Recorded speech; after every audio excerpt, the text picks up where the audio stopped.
Hello, and welcome to The Gift of Feedback, continuing the conversation. The second video in the video series of 5 frequently asked questions, as well as 5 questions that you should be asking in your organizations about feedback. So, today's video is going to be about a question that you should be asking in your organization about feedback. And the question is, are the employees in this organization receiving simple, direct, open and honest communication from the person that they report to? So, interestingly enough, I've thought a lot about this video over the last couple of days and what I was going to say to the audience with regards to this particular question. I think that it's pretty apparent right now that I am not your atypical HR person or your atypical consultant, period. I think that it's pretty clear right now that I am going to give you very straightforward answers, and you're never really going to have to stop and say, gee whiz, I wonder what Elizabeth is thinking today. So here it goes. If you want to answer that question, are the employees in this organization receiving simple, direct, open, honest communication from their managers, A, in a one-on-one setting, which is incredibly valuable for engagement, connection with the leader, and performance, and B, in a team setting to team build and for morale purposes? If you want to answer that question, the first question that you have to ask yourself is, when was the last time I had a one-on-one with the person that I report to? The plot thickens. That is the question that you really need to be asking in order to answer the first question. Because here's the reality, folks. Most often, now I'm not saying that this happens all of the time, but most often, we ourselves as leaders or senior leaders in organizations, for some reason, when we get into a management, director, VP level position, the people that we report to tend to take on the attitude that we no longer need feedback, that we no longer need coaching and development and professional assistance in our roles, when the reality is no one is perfect. No, not even those of you that sit in the C-suite. I'm sorry to burst your bubble, but that's the reality. So you're sitting here and you're either a manager, you're a director, you're a vice president, an executive vice president, a chief HR officer, a chief whatever. You need to sit down and you need to ask yourself, when was the last time I got feedback from the person that I report to?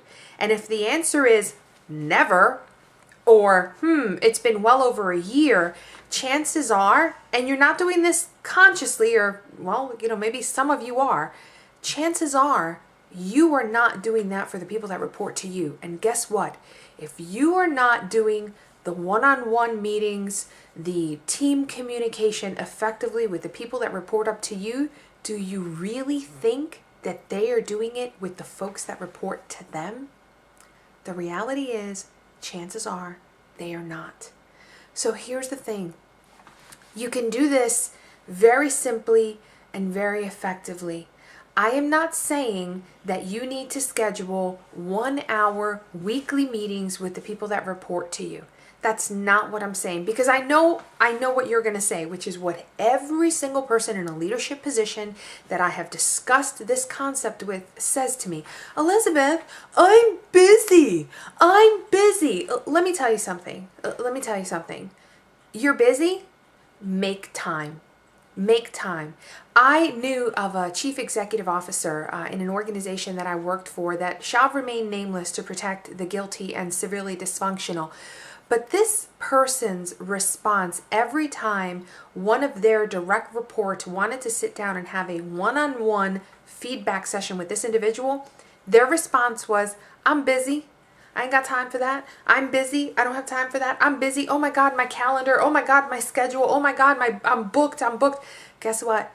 If you as a chief, any kind of a chief, are too busy to focus on your human capital, yeah, maybe you shouldn't be chief. Okay, because the reality is your job is more than just strategy, more than just vision, more than just execution. Your job is about leadership. It's about inspiring people. It's about impacting people so that they will follow you because you're you, not because you have a C next to your title. So, again, I'm not saying spend 1 hour a week with everybody that works for you, because if you have 17 people that work for you, guess what? That's 17 hours a week. What I'm saying is you have a couple of different avenues that you can approach this through. Number one, MBWA, right? Management by walking around. But here's the thing, folks, don't do drive-by management. Drive-by management doesn't work. And what I mean by drive-by management is you're walking around the plant floor, you're on the hospital floors, you're in the office, and you're going, hey, how you doing? Hey, good to see you. Hey, what's new and exciting? That's not what I'm talking about. That's not what I'm talking about. Because if you read my most recent blog, Dr. Andre Martin from Mars, who's their chief learning officer, said most often the response to the how are you question is going to be fine. And remember, ladies and gentlemen, as Dr. Martin so eloquently put it at the Virginia State SHRM Conference this year, fine is the answer of the actively disengaged employee. What you want to do when you're walking around doing management by walking around is stop and spend a few precious but impactful moments with the people that you're talking to, which means you're not going to be able to talk to everybody every day. But make your goal to have 2 substantive conversations. And by substantive, I mean substance, not quantity of time. It could be a 60-second conversation where you discover something new, discover a new challenge, identify a new strength, identify a new opportunity with that person, and you can walk away from that conversation knowing that you made an impact, because inspiration goes away quickly. Impact is long-lasting. So you can do management by walking around, but remember, it's substance over quantity, all right? Quality over quantity of the conversation. The second thing that you really should be doing is having scheduled one-on-one sessions with your direct reports. Now, the frequency of those sessions, here's my personal rule of thumb.